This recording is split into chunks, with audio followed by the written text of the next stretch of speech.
Before we begin our panel discussion, I'd like to share some interesting stats about minority and women-owned businesses. And I only have a couple. Keep in mind that these numbers are meant to provide perspective, right, and to foster some discussions. Numbers by themselves don't always tell the full story. I think our nation learned that on election night. Numbers can provide, though, however, it can provide clarity, right? It can also be downright surprising and sometimes a little bit uncomfortable. So I hope you'll walk away today with some of these numbers and the panel discussion with a more full story about our minority and women-owned businesses, specifically here in Portland. Okay, so let me start. 3 numbers, okay, so remember these: 2%, 40%, and 0.2%, okay? So let's start with the 2%. The US Census released a report of all businesses across the US last year. During a 5-year period of the study, from 2007 to 2014, the average growth of new business, so it's just new business, was 2%. Makes sense, it's during a recession, coming out of the recession. We didn't see a lot of new growth, right? 2%. Now, what's interesting is that the largest growth of new business during that same time period were among Hispanic and African American entrepreneurs, 35 to 45% of new business among those specific entrepreneurs. Okay? So when it comes down to it, almost all new growth during and post-recession is coming from our minority entrepreneurs. Okay? So second stat, 40%, okay? 40%.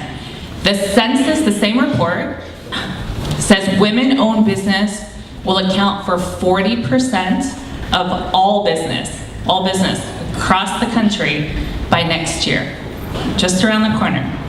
So 40%, and it's a growing number. My last number, and let me give you some perspective about that. So most of those businesses owned by women are in professional services like mine, right? Also retail, health services, and education. A large number of them have no employees, so the entrepreneur is doing it all. And there are a lot of support services they're going to be looking for to grow their business. So the last number, 0.2%. Okay? Startups founded by African American women are one of the fastest growing group of entrepreneurs, with over 44 billion, that's with a big B, in revenue. And that's in the US. Okay? Out of over 10,000 companies that raised investor funding, right, between 2012 and 2014, so over 10,000 that raised investor funding, only 20 were among African American women. That's 0.2% of all companies that raised investor funds.